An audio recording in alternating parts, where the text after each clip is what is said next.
Merhaba değerli arkadaşlarım. Hepiniz bir videomuza hoş geldiniz, sefa geldiniz. Arkadaşlar öncelikle bugün var olan ve şu anda olmayan birkaç etkinlik hakkında konuşmak istedim sizlerle beraber. Arkadaşlar tabii ki eskiler çok her şeyi çok iyi biliyorlar ama yeni ilk defa başlayan ve bu etkinliklerle ilgili yeni tanışan arkadaşlar için birkaç böyle ufak tefek nüans cümleleri etmek istiyorum. Ondan evvel yanında görüyorsunuz arkadaşlar Hasan Mert kardeşimin benden bir formasyon isteği vardı. Ama taktik formasyon videoları içinde bu istemiş olduğu video olduğu için de onunki isteğini yerine getiremedik değerli arkadaşlarım. Ama o kadar çok taktik formasyon videosu yaptık ki değerli kardeşlerim, o kadar iyi bir hazine verdik ki oraya. Oynatma listemiz içinde taktik formasyon videoları altında bütün aşağı yukarı dizilişleri inceledik. İyi yanıyla, kötü yanıyla. Ama bunlardan içinde olmayanlar da varsa lütfen bakınız. İstemiş olduğunuz bir şey varsa da tabii ki seve seve yazarsanız da yerine getiririm değerli kardeşlerim. Şimdi arkadaşlar bu algoritmanın maçlarda yapmış olduğu şeylerle alakalı çok sayıda arkadaşımın problemi vardı, şikayeti vardı, sıkıntısı vardı. Bugün ben de bir şey yaşadım. Hemen müsaade ederseniz konuya girmek istiyorum. Lig maçından bahsedeceğim. Dün karşılaşmayı biz 2-1 kaybettik. Olabilir. Kuvvetli bir rakibe karşı. Bugün de değerli kardeşlerim, yani bu video çıktığı zaman dün olacak tabii ki bu. Çok kuvvetli bir ligdeki rakibimizle karşılaştık. Hemen şöyle bir kadrosuna müsaade ederseniz bakalım. Rakibimiz zaten görüldüğü gibi bayağı ligde böyle iddialı olan ekiplerden bir tanesi. Yine 3-4 ekip arasında bu sezon geçeceğini düşünüyorum. Ama bizim bunlar arasında mevcut kadromuzda pek bir şansımız yoktu. Ama arkadaşlar gördüğünüz gibi rakip de oyunda. Bu arada Sercan ve Clark McGregor kardeşlerime çok teşekkür ediyorum destekleri için değerli kardeşlerim. Şimdi önemli anlara geçelim. Biz deplasmanda oynadık. Tabii biraz daha mütevazi bir kadromuz var. Rakip oldukça şaşalı bir kadrosu var. Bize göre diyeyim daha doğrusu en azından. Yaşar'la öne geçtik değerli kardeşlerim.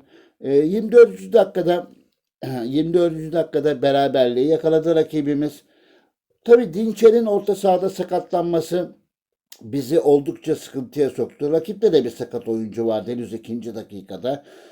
Güzel korakor bir karşılaşma geçerken 52. dakikada Yaşar, yükselen değerimiz Yaşar 2-1 öne geçirdi.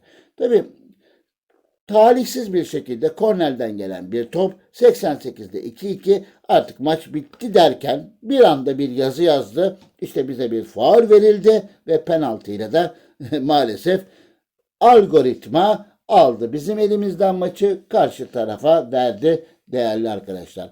Normal şartlarda zaten bu takımın beni yenmesi kadar doğal bir şey yok ama dolayısıyla e, öyle bir güzel taktiğimiz vardı ki biz o taktikle zaten bu takımla korakor mücadele ediyorduk. Ama maalesef ki 88 ve 89'daki yediğimiz gollerle de maçı böylece rakibe vermiş oldu. Arkadaşlar şimdi öncelikle kura çılgınlığı etkinliğinden başlayalım. Arkadaşlar ona başlamadan evvel pardon özür diliyorum.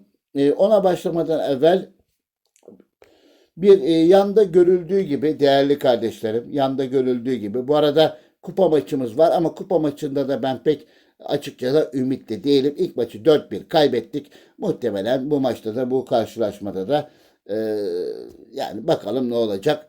Hayırlısı olsun diyorum. Kralların Kralı etkinliği. Arkadaşlar ben bu Kralların Kralı etkinliği aslında hiç doğru dürüst oynamadım. Ama yanda görüldüğü gibi Junior takımla CR ile birinci oldum arkadaşlar.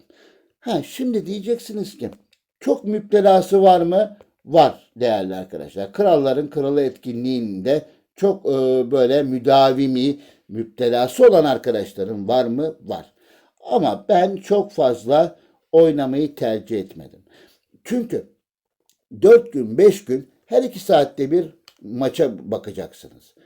Artı resmi maçlardan sonra muhakkak eğer iddialıysanız, bir şeyler yapmak istiyorsanız yeşillerinizi devamlı fulllemek zorundasınız. Yani dolayısıyla bir uğraş gerekiyor. Sonuçta ne oldu?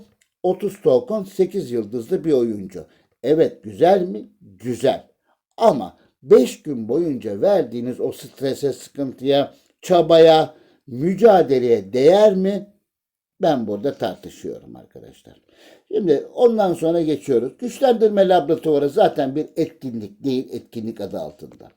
Füzyon kampı, futbol füzyon kampı. Arkadaşlar ben bundan e, yani çok fazla yüksek yıldızlı bir oyuncu çıkaran menajeri daha görmedim. Eğer sizlerin arasında bununla ilgili bir şey varsa da lütfen yazın. Ben merak ediyorum değerli arkadaşlar. Yani yaptığınız çabaya, yaptığınız emeğe sonuç olarak bir karşılık bulabiliyor musunuz? Ben bundan tartışırım. Bence çok da fazla güzel bir etkinlik değil değerli kardeşlerim. Hemen kura çılgınlığını da geçtim. Yani kura çılgınlığı zaten arkadaşlar şöyle söyleyeyim. Tutan bir etkinlik. İnsanların oradan çok iyi ödüller aldığı bir etkinlik ama ben hiçbir zaman çok fazla zorlamadım. Ücretsiz hakkımı varsa kullanıyorum. Kullanmadığım yerde de dediğim gibi bırakıyorum. İlk 5-10 seviye içinde zaten kırmızı kartı görüyorsanız da çok fazla devam etmenin de bir anlamı yok diye düşünüyorum. Bu benim şahsi fikrim. Arkadaşlar tecrübe sahası kış özetine gelirsem her 4-5 sezonda bir şey yapılan bir etkinlik, gündeme gelen bir etkinlik. Nordeus'un Top Eleven'ın yapmış olduğu bir etkinlik. Bu sene 2 aşamadan kaynaklanıyor. Tabii doğal olarak yine hedefler var. Bu hedefleri tutturursanız değerli kardeşlerim en uçtaki, en sondaki ödülü alıyorsunuz. Dolayısıyla ben biraz kendimi aşağı aldım. Burada da yine de ikinci bölümde de dediğim gibi rahat hedefleri var. Aslında her takımın çok rahatlıkla tutturabileceği hedefler. İşte oyun tarzları futbolcularınızda vardır veya yoktur. O konuda bir şey diyemem. Ama sonuç itibariyle rahat olarak devam edebileceğiniz bir etkinlik olarak düşünüyorum değerli kardeşlerim. Hemen kendimi şöyle yukarı alıyorum ve devam ediyoruz. Oynanabilir ama lütfen ücretsiz haklarınızı kullanın. Ücretsiz haklarınızın dışına çıkmayın. Çünkü bu etkinlikle tuttuğu için eskiden biliyorsunuz bütün ödüller ücretsizdi ama araya ücretli ödülleri de koydular. Lütfen dikkat edelim. İşte değişmeyen tek etkinlik bu arkadaşlar. Video alıştırmalı etkinliği değişmeyen tek etkinlik. Gerçekten başladığından beri aynı şekilde devam ediyor. İnşallah da devam eder. Her 8 saatte bir doğru şekilde doğru oyuncunuza kullanırsanız hakkınızı güzel şekilde takımınıza da bazen ikişer defa geliyor, bazen bir defa uzun geliyor. Bu hakkınızı iyi değerlendirirseniz 8 saatte bir de bu hakkınızı 4 tane de reklam izleyerek kullanırsanız bence çok faydalı olan bir etkinlik. İşte bozulmadı, inşallah da bozulmaz diyorum. Bunun dışında şu anda olmayan ne var? Penaltı çarpışması var. Oynanabilir arkadaşlar. Çok güzel bir etkinlik. Orada da kademeli olarak ilerlemek ve penaltılar sonucunda diğer rakiplerle olan mücadele etkinlikleri oluyor. Bunun dışında ne oluyor? 8 bölümlü değişik isimler altında etkinlikler oluyor. Bunlarda hızlı maç sistemi var biliyorsunuz değerli arkadaşlar. Bu 8 bölümün sonunda da güzel ödüller kazanabiliyorsunuz. Baktınız kazanmadınız. Arkadaşlar token harcamayın. Bunun dışında diğer menajerlerle yapmış olduğunuz daha uzun etkinlikler de var. Burada da gidebildiğiniz kadar, yapabildiğiniz kadar yapın. Aslında etkinlikler bir tuzak arkadaşlar. Eğer orada siz hırsa kapılır, sonuna kadar gitmeye çalışır, elinizde var olan materyalleri de harcarsanız bence o zaman hiç bu etkinliklerin kıymeti yok. Etkinlik ne içindir? Oradan şeyler elde etmek, bir materyaller, tokenlar, işte yeşil, mavi, kırmızı gibi paketler elde etmek için yapılan çalışma, yapılan emek diyeyim ben söyleyeyim, öyle söyleyeyim daha doğru olur.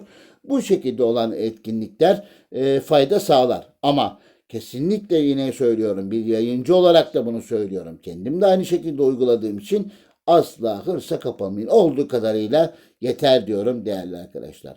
Bugünkü konumu böyle kısa kısa etkinliklerle ilgili yeni başlayan arkadaşlarım için özellikle söylüyorum, şey yaptım.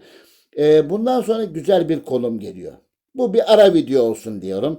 Bir ara video olsun ama bundan sonra güzel bir konu geliyor.